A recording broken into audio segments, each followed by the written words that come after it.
I mix what I like, what I like, what I like, what I like.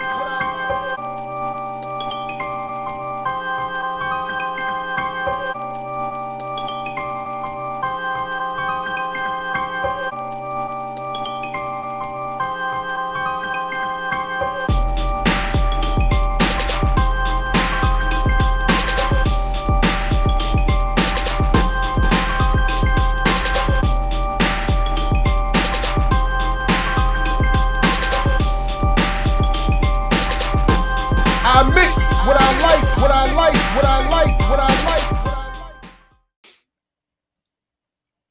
And so this article came out in 1998, co-authored but led authored by Sylvie Conde, if I'm pronouncing that correctly.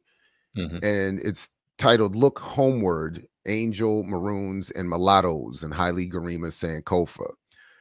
So I don't remember, honestly, if this was originally sent to me by someone or if I found this sort of on my own. I would have definitely been moved by the, I would have been drawn to the title for sure. But let's see here. I'm just going to skip ahead here a little bit. But essentially, what they're arguing is that Gerima and honestly, I would read this. I think it would have to be read at this point in the context of the previous arguments over Afrocentricity, which were heated in the 90s, and this was written in 1998. So I think some of that has to be understood as context. That there was this. At the time, at least, I don't know to what extent it's still going on in this way, but there was this. I was certainly more attuned to it at the time. This heated debate in academia and Black studies, in particular Africana studies, around the role of Afrocentricity, and outside of Africana studies as well. And there were some internal debates, some external debates, etc. And the authors here clearly are not in the Afrocentric camp. So there is certainly some of that. But essentially what they're arguing is that Gerima does over-essentialize some of the history to make some oversimplifying points about what Sankofa means, what African history means, what rebellion, or not so much rebellion, but what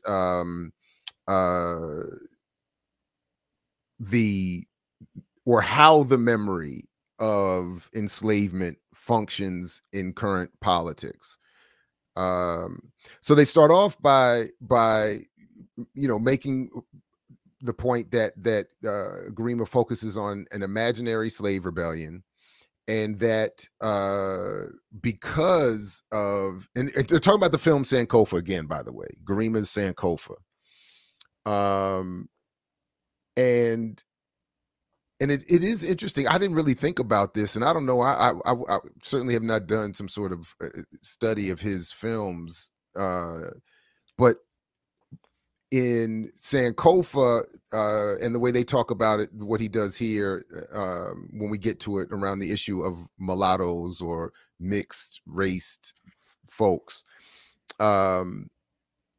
he does something similar in his more recent film Taser around that issue.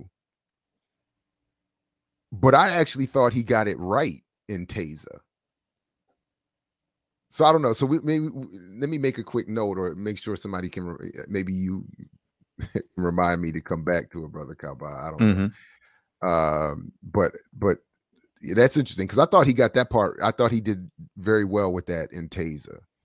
Anyway, so they say that he ultimately sacralizes his own text by successfully equating in interview after interview his cinematic fiction of an imaginary slave rebellion with the actual history of the Atlantic slave trade and plantation slavery, as well as the diasporic memory of the deportation of 10 million Africans. That number is probably low. Gerima sacralizes his text.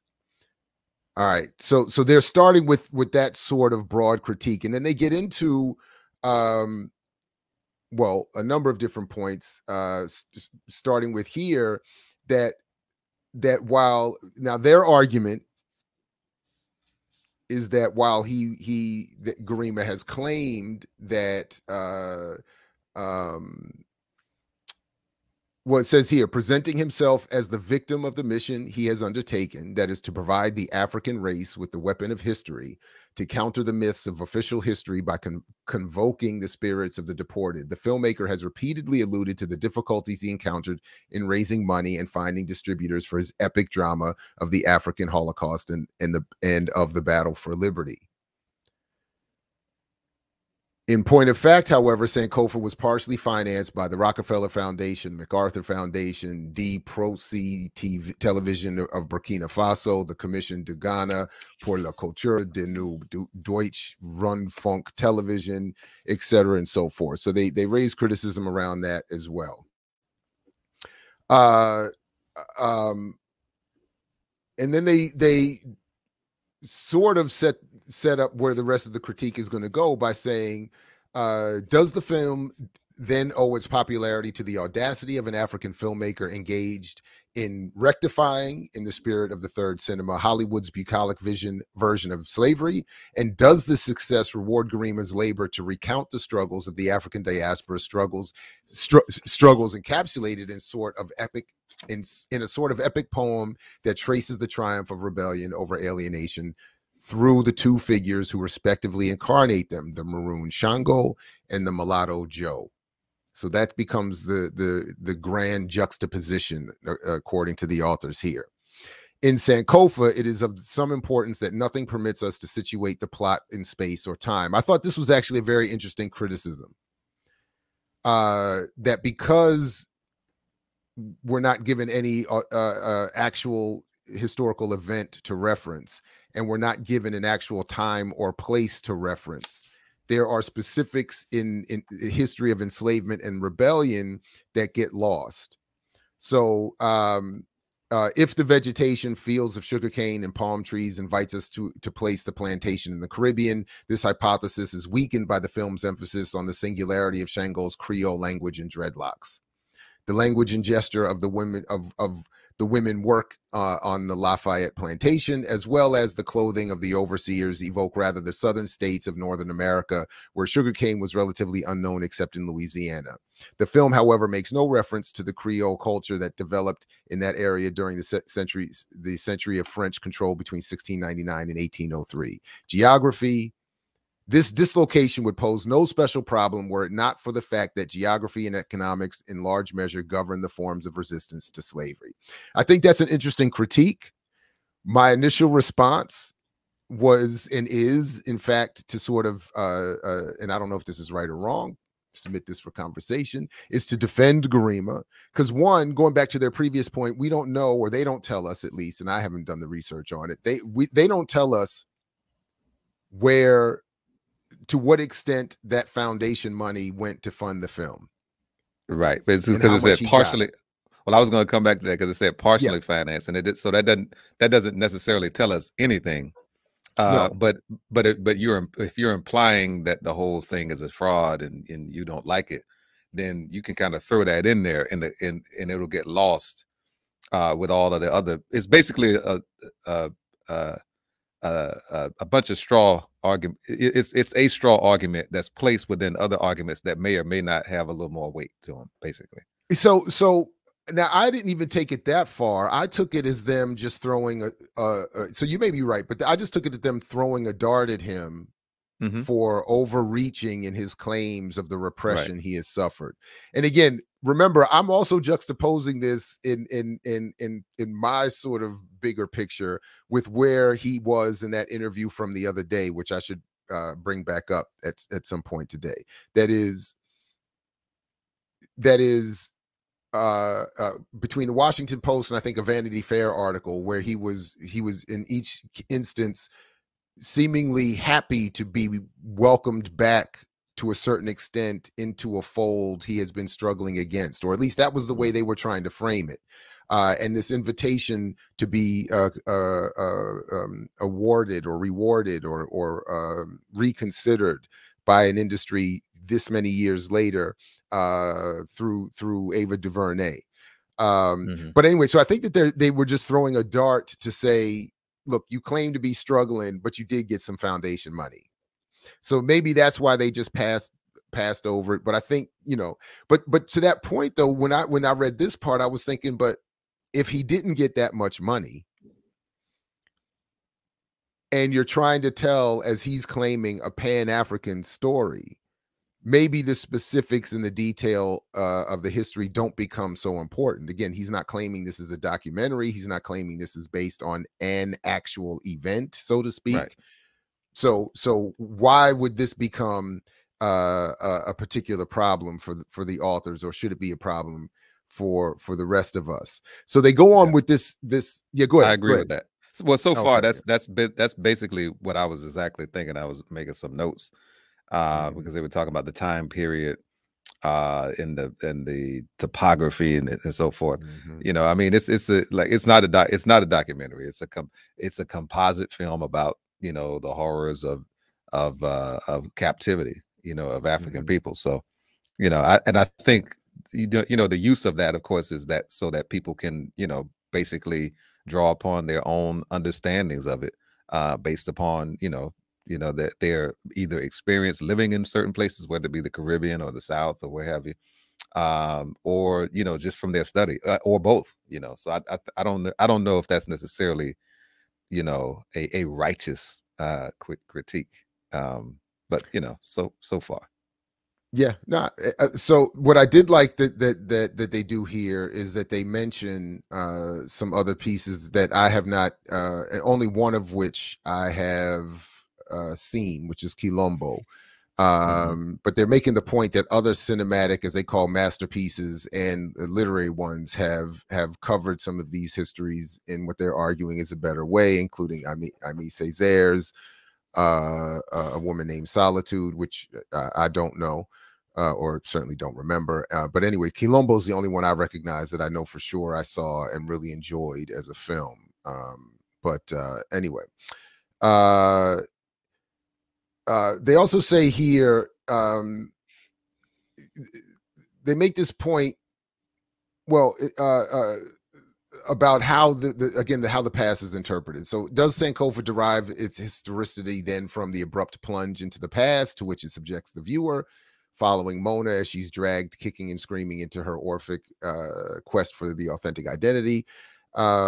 The old priest's unremitting exhortation to return to the source with the parallel and progressive elimination from the screen of all signs of the West defaces its technology and its associated values indicates that for Gerima, knowledge of the past is neither an end of itself nor a step towards a better understanding of the present, nor even a series of fragments that an occurrence in the present might draw from memory.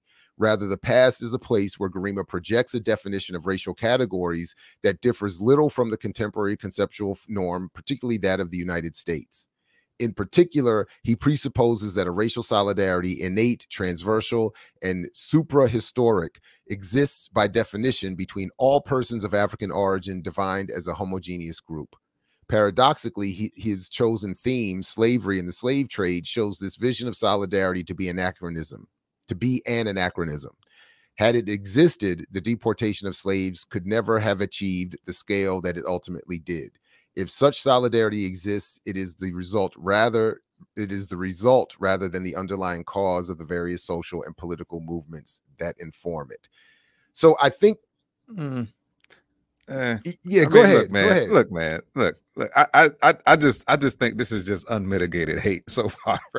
I mean, look, there were over 400 revolts of Africans, you know, during enslavement. You know, so this movie does not represent some kind of you know, remarkable situation that's a departure from history. Now, you can argue some of the specifics, you know, for whatever reason. But to me, that, I mean, I'm not convinced at this point that they're making a really good argument, other than they just might have some whatever issues they may have with him, you know. So what I remember, what I know that I like now still, and what I remember what drew me to the article originally is that I like.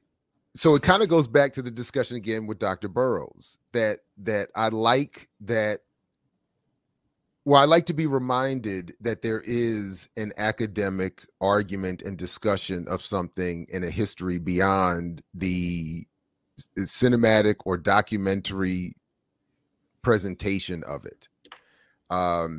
I don't necessarily agree with what is being done here, but I like that it exists beyond what often, I think too often happens, is where one film or one documentary becomes, for too many people, the history. And I do think that they raise interesting points about how a current piece of media can replace not only all forms of history, but replace or become the lens through which we see the past and become the way we define the past, and that could be mistaken.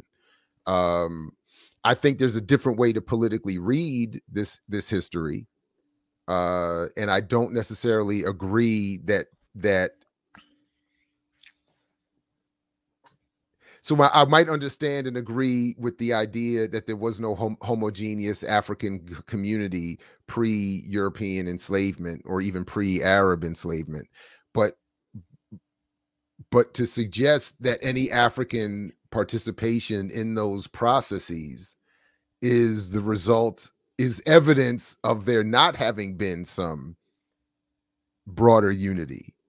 Or that the behavior of those folks who participated speaks for broad swaths of the community, as opposed to the group that just got well-funded, organized, and ultimately, quote unquote, won over the hundreds of years of rebellious struggle that took place in the process.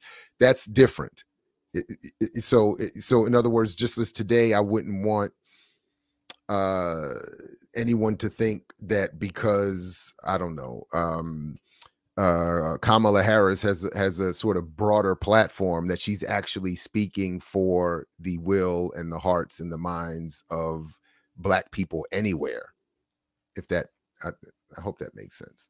But anyway, so well, I don't have a problem with an academic take, but I do have an issue with, you know, people just writing what they call thought pieces just for the sake of having something academic to say, just for the sake of just, you know, it's so far. Well, I don't think that's what they've done here. I think they've made I think they make a strong argument for what they're saying. I just don't necessarily agree with the political lens. I mean, I don't think I think this is better than a think piece. I mean, I'm kind of skipping through it but I think it's a well-written and well-researched piece. It's just attempting, it's just going, it's really just, without saying it directly, going at the broader, what they feel is a broader problem of the time, of the Afrocentric essentialism that was argued or is argued to occur in those arguments. So that's really what they're doing. So it's not, I don't think that I just think that I think it would be more accurate to say that they're wrong than to say that, you know, that it's not a thought, you know, that it's just a simple piece. But I do think that they also raise some, at the same time, I think that they raise interesting questions about this for me bigger issue of media product versus history or historical analysis. Yeah, I agree. So that's with that. I think just I think just in general, when you start talking about movies, no matter how good or bad it is, you simply cannot rely on movies. I'll agree with that point. You simply cannot rely on any movie, even if it's well done, to be the be all end all of your knowledge base on anything. You know, if anything, the movie will be kind of like, I guess, what the lecture in the class, you know, as a college professor, you know, you can relate to this, would be, and that is to at best what a movie, I'll say that, at best what a movie should be is to accentuate the reading that you've done on the particular topic, if it's covering a topic, you know, worthy of, you know, study and so forth. But when we start talking about movies, whether it's the Harriet Tubman movie or even something like Black Panther, you know, it's like people I think that there is a danger if people do approach it like that. And you know, and at the same time, I don't think we should actually expect people to actually. The expectation shouldn't be that the movie itself should represent, you know, study. It shouldn't replace study. I know too much for a lot of people that's the case, but I just think, just in general, my general rule is the movie is just a side piece, so to speak. But you know, my main chick is the book, so to speak. And you can appreciate that since you used to run boats between Boston and New York on the Navy ship. I saw it. I was gonna say, don't drag me into that nonsense. And I didn't run anything. I was a captain. That's what you said yesterday. On a naval vessel. I said I was a captain on a naval between Boston and New York City. I heard it yesterday. People can go back and watch the tape. I mean, I saw it. I heard it. I say I ran boats. And anyway, whatever. So now running the vans and the train, going to the trains between. So it makes perfect sense. There's a history. So if we're going to talk about authentic history and situating things historically and getting the historiography correct, then we could just start with, you know, you. Anyway, you know what? There was a part in here that I thought they must come back to it, but there's a part in here that I did skip over, but where they okay, well, here's where they come back to it, because one of the issues that they raised that I thought was interesting is that Sankofa has been through the film redefined in a very, you know, narrow way, that there are different ways that Sankofa is read in the Akan language and tradition.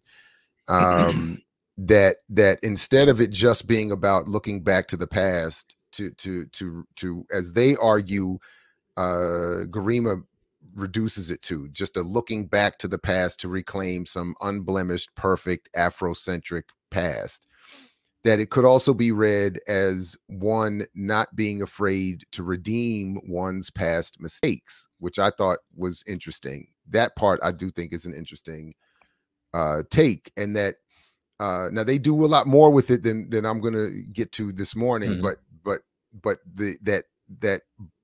that misframing of their argument, that misframing of the term, or the reduction of that term, leads to some troubling conclusions and uses of tropes, racially in particular, that don't apply or shouldn't apply. It is see, and that's the point I was just making.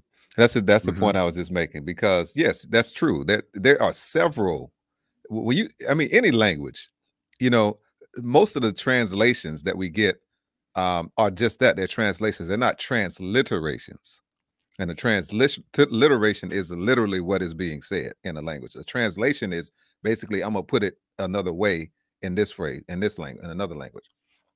You know, so yeah, I mean, all of those, you look at any Adinkra symbol, they will have, just like any word, you're going to have a primary meaning, then you're going to have all these other tertiary and secondary and whatever area meanings. All these, there are various ways to look at it. So, you know, for the purposes of a movie, you know, you're just not going to have the chance or the time or the space to get into all of the nuances of what.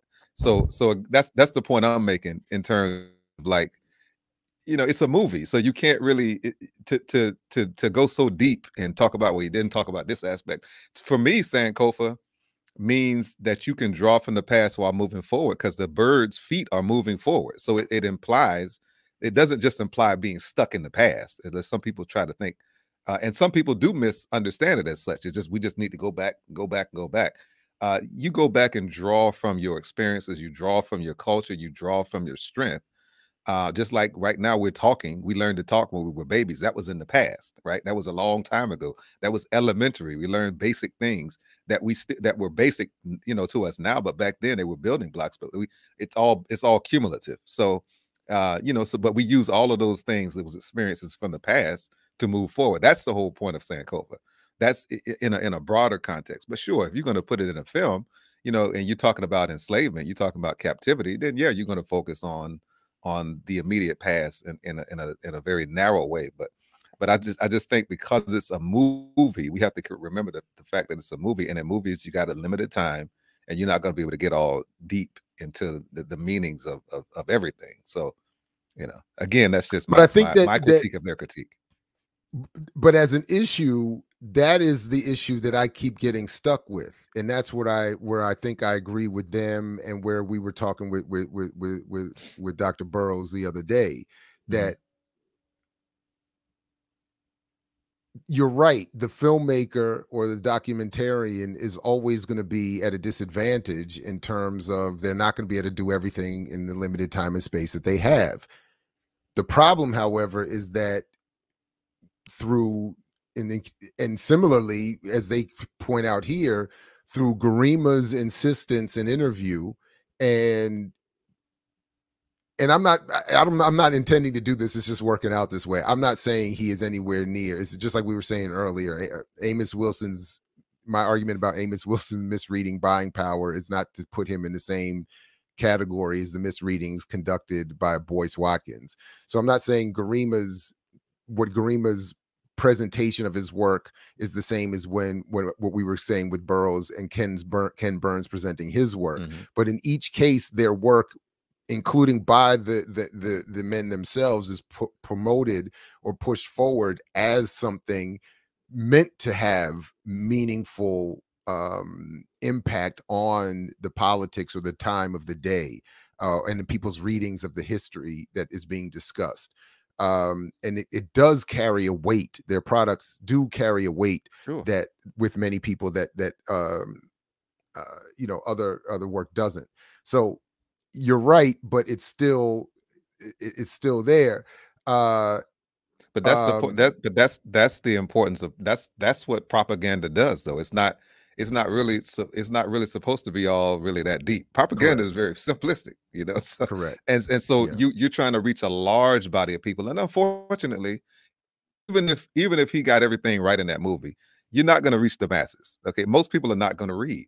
You know, they're just not. You know, I mean, that's, and I, you know, so if you're going to try to reach the masses, there are going to be some concessions as it pertains to history, and all of the specifics and the nuances and all of that. And so, you know, that's just my point. Now, no, I hear you, and so now, so when I read this, it did make this part here. It made me think of my limited understanding of I was just thinking about it. Dr. Gerima Pierre's work on Blackness in Ghana. And I feel like she's making a similar point that is being made here, that the role the reference to Ghana plays in the film Sankofa and in many of our mind's eye is similar to what I think Pierre is saying in her work on this issue. At least this is just the disparate thoughts coming to my mind. But the point is that as they say here, as a consequence, Ghana has served less as a focus of memory than as a political construction by means of which the relationship of the diaspora to Africa is theorized and elaborated. And in other words, as I understand it, and as they talk about previously in this article, because of the previous movements of people like Garvey and Nkrumah and others, what Ghana means to those of us in the diaspora has become a political construction, more so than an actual memory of something real.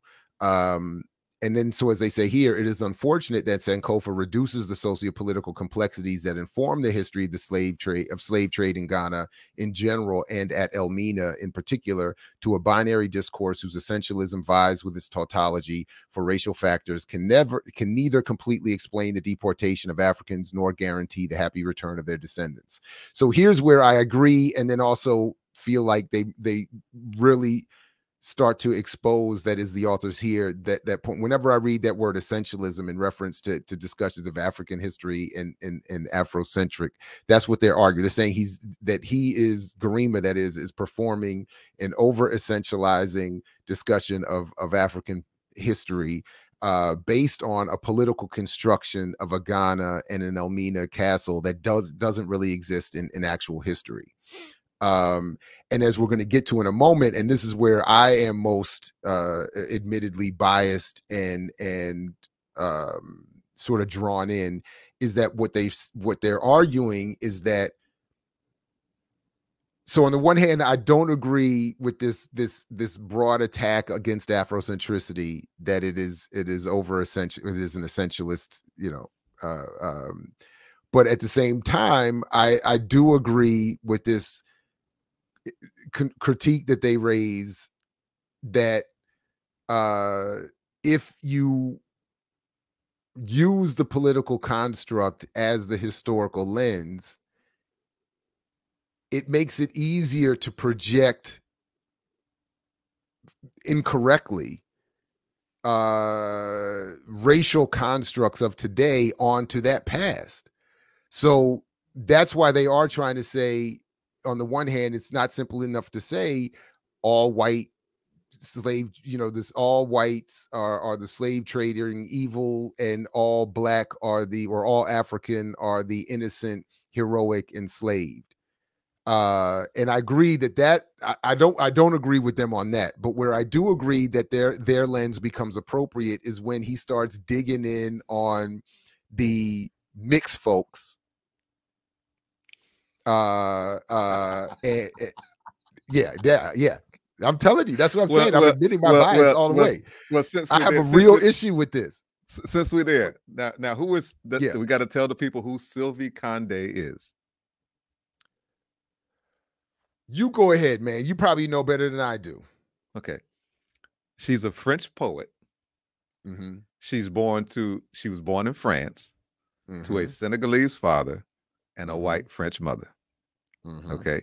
So I think, you know, she probably has the same issues as you, except for the fact that she doesn't have the same politics as you.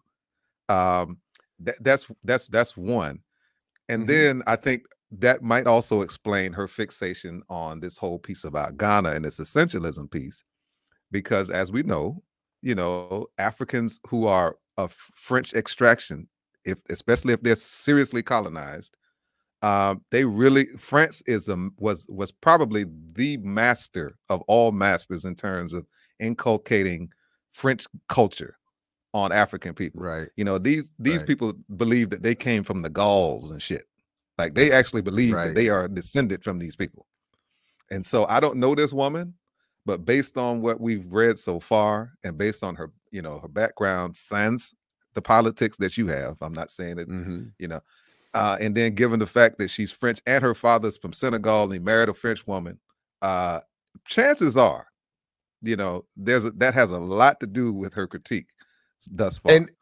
And all I'm saying, and then we're going to have to, you know what, because our guest is here, we're going to have to leave this as the teaser for the part 2 of this conversation, which we'll come back to once we wrap with our next guest, because I don't want to hold him up. And I wasn't sure how this was going to time out anyway. So, but that's fine. But so you are right about all of that.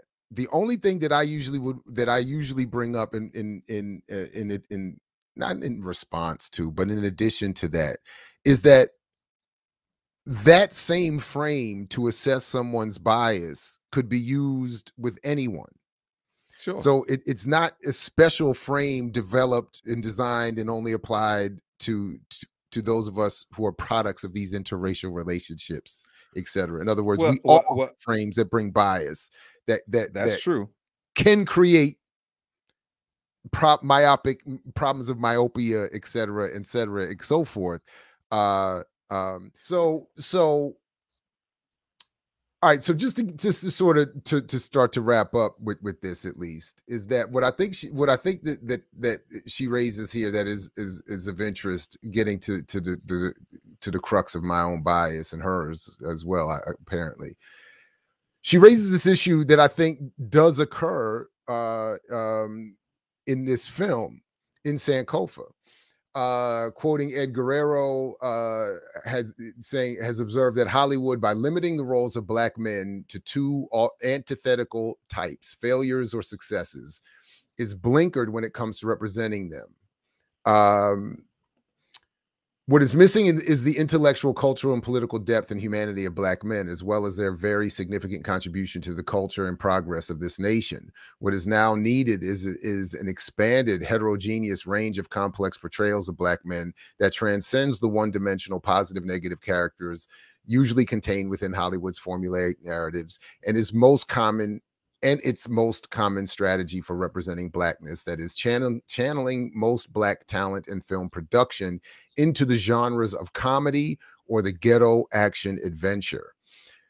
I largely agree with that. It's still the case. And then I also think that there's a point to be made here that, as Condi writes, it seems that Sankofa, without rising to the level of epic, cleaves to the discourse of legitimation and do not go beyond this kind of one-dimensionality.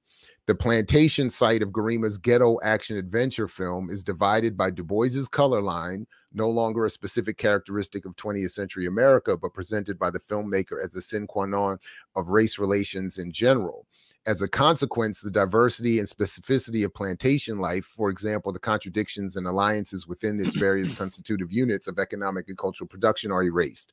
So then obviously what ends up happening is, just to simplify it even more, going back to where she started earlier, is that you end up with the simple juxtaposition of Shango, Muda Baruka's Shango, as the authentic Black maroon hero, and Joe, the mulatto, treacherous sellout, which are two binaries over. And then this is part I do think is essentialized and oversimplified by a lot of folks historically.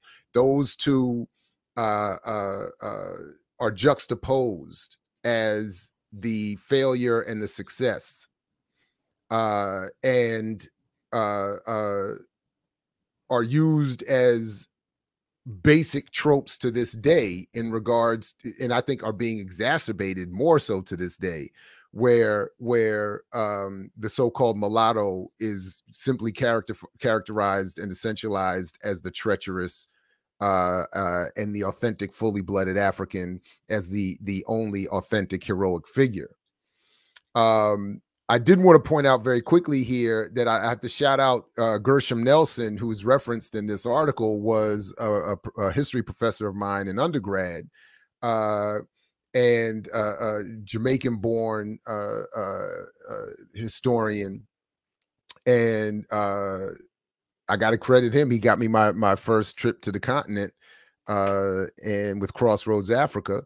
And I think was a supportive and good professor, even if we didn't fully agree politically at all times, obviously.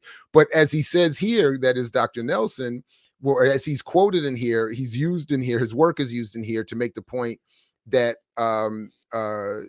just to go back to what I in the article here is saying about the over essentialization of these tropish categories, is that in short, for Maroons and Rastafarians alike, radical political change is not the ultimate concern. So in other words, what she's saying is done in the film with Muda Baruka's performance as Shango, and the film, of course, being the film Sankofa, that is in Jamaica, the Maroon ends up coming to stand in as the singular heroic figure, absent all of their own contradictions and nuances. And are oversimplified as the singular heroic group, despite, again, the contradictions of aiding enslavement at certain times, returning people to enslavement at certain times, working with whites and indigenous people at certain times. So, but for the purposes of following those tropish categories, which I do think have been magnified, extended into today, and are even more so, the film, using the language of the authors, over essentializes the history.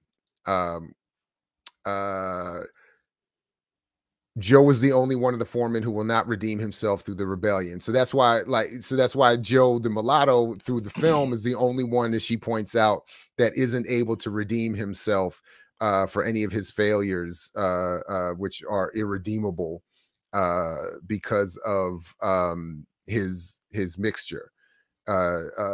And then, so this is where they pretty much expose their she said Muda Baruka. Yeah, go ahead. She said Muda Baruka. She said Muda Baruka played Muda Baruka. Yeah, she said yeah, she does. She said Muda Baruka played Muda Baruka. That was a little bit funny. That was funny. But for me, like I usually skip that kind of stuff because I'm less interested in the critique of the performance, although that was a funny line, than I am in the sort of an attempt at a political assessment. Anyway, then she goes into this. But go ahead. Yeah, but let me comment on that last section. Sure. So yeah, I mean, I agree that there are, you know, certain tropes in Hollywood and certain roles that are played. You know, I don't know. I think, and I do see the point in terms of the whole mulatto piece, because I do think that is an oversimplification, of course. You know, of what happened during our enslavement. I know many people have written on that. You know, and you know, people have written about the oversimplification of Malcolm, the house and the field Negro piece. Yeah. But again, you know, I say for the purposes of teaching masses, you know, these generalizations are often going to have to be made, especially when you just have limited time and space. Now, I do agree that it can cause some problems, you know, if people really take to heart this whole piece about the tragic mulatto, in the sense that you know, all of them are traitors and all that kind of stuff. So I do take that I do think that of all of the things, that particular piece certainly should, you know, be critiqued, you know, because as Clark even said, you know, you had traitors that were as black as coal, and you had people that were, you know, on our side that were extremely light.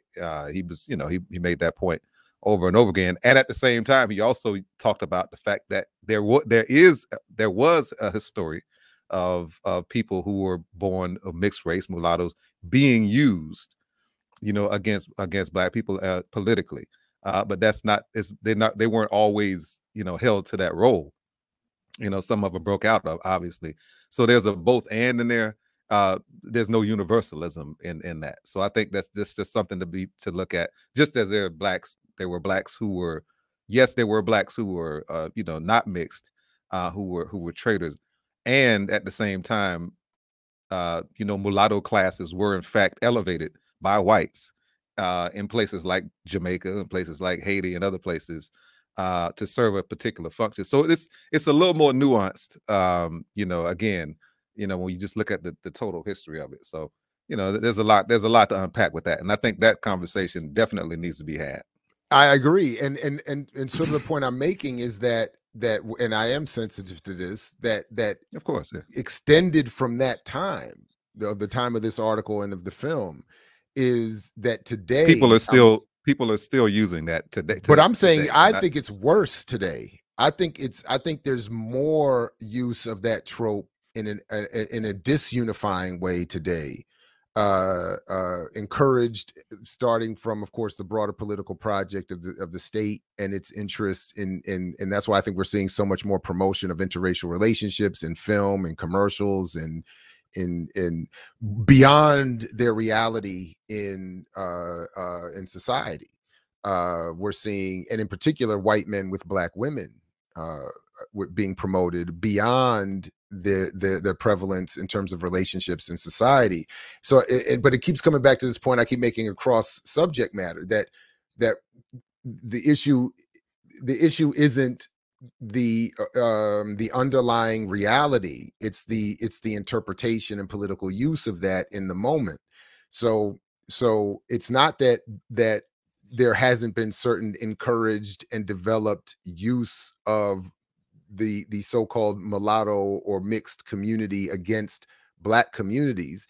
It's how do we interpret that history and use that history today, or frame it today. Agreed. And for what purpose? So are we going to bring up that history today to encourage further disunity? And that's sort of what I was even raising earlier this week. Are we encouraging that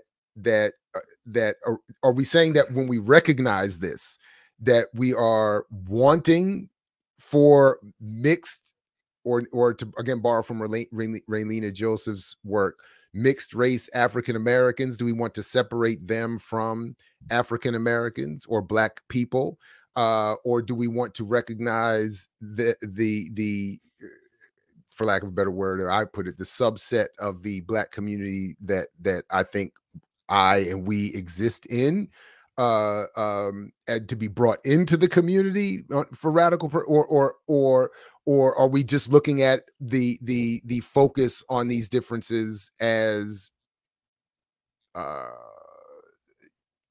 and just a point of abstraction for study, so to speak? And I think that but too much. I think at this point too much is it's being done to say to disunify and to recategorize, which of course is what white women with Black children wanted when they encouraged the development of the biracial category going back to the 90s in the first place. So that's what I'm saying. When I see Black people doing it, I'm saying, but let's not have the Black political agenda and agenda around identity be set by white women who want to take their Black children out of Black communities. Anyway, I think I was just rambling there, just trying to work all this stuff out myself. But that's sort of where I was going with this, or thinking. Those are the lines along which I was thinking about this. Well, here's something that came to mind where you were talking about that. It's really the same, as when we look at the people with the ADOS or the FBA or whatever, the FBI or whatever they are. So I'll say, so I went to Hampton University, and there's a lot of colorism, and then there are people who are mixed race, who have a white parent and so forth. And so what happens is people come across folks like that who do believe that they're better. Okay, I've come across quite a few. Absolutely. Absolutely. So yeah. So you have people like that, right? And then you have histories like this. And then when people see stuff like Sankofa or the oversimplification, they automatically associate that with the persons that they've had these issues with. Just like the ADOS people, when they have bad experiences with continental Africans, they then paint all of them with that same broad brush. Right. And so when they have an organization or a couple of organizations that are pushing that narrative, then of course they say, yeah, damn it, that's right. And so they go along with it. So that's where the nuance should come in, and that's where the politics that we have should come in and trump, for lack of a better word, all of those things. And that's where the sophistication should come in. But unfortunately, we don't live in, I don't know if we'll ever, being in this reality that we're in, I don't know that we'll ever not have that as an issue, because these ultimately are just functions of division. And of course, divisions are necessary for oppressed people to remain oppressed, especially people who are oppressed are the world majority. Right. We have to be divided. It's a prerequisite for imperialism and oppression. No, I get it, absolutely. And again, so just to sort of wrap this up, I just want to remind everybody, and we'll include the link again, and to the last discussion where this was first brought up, that this again, for me at least, started with the story that we covered the other day, about Haile Gerima being feted by Hollywood after his life in opposition to it, in which he talks about a sort of, again, not happily, but sort of he welcomes Ava DuVernay's welcoming of him back, and it struck me for a number of reasons. Again, admittedly, I got my own issues and biases around Sankofa, the physical location. You don't say. And Gerima himself and all that. I admit all that. We've talked about that. I have no problem with that. Don't forget the movie, the Malcolm X movie with the man named Marable put. And of course, that was the location where they went and hated on us. Not to bring that up. Not to throw gasoline on the fire.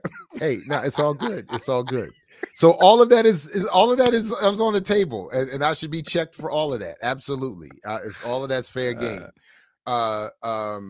But when I think about my own interactions with Gerima and Shrikiana and her place in all this too, I think it's fascinating, as well. But I think a lot of this comes up both from the politics that he brings into his work. It's certainly my own politics and experience, but it's just interesting. But I was mostly interested that Ava DuVernay and them are looking to bring him back. And again, ultimately what I think it is that this is again the faux progressive black, glitterati attaching itself to at least a nominally revolutionary art or artist for their own bona fides, their own radical bona fides or credibility. And I think, and all of it, I just think is inauthentic. And it's anyway. So I thought I would revisit that article. We would talk a little bit about it, and I'm glad we did. I'm glad you were here for that. I mix what I like, what I like, what I like, what I like.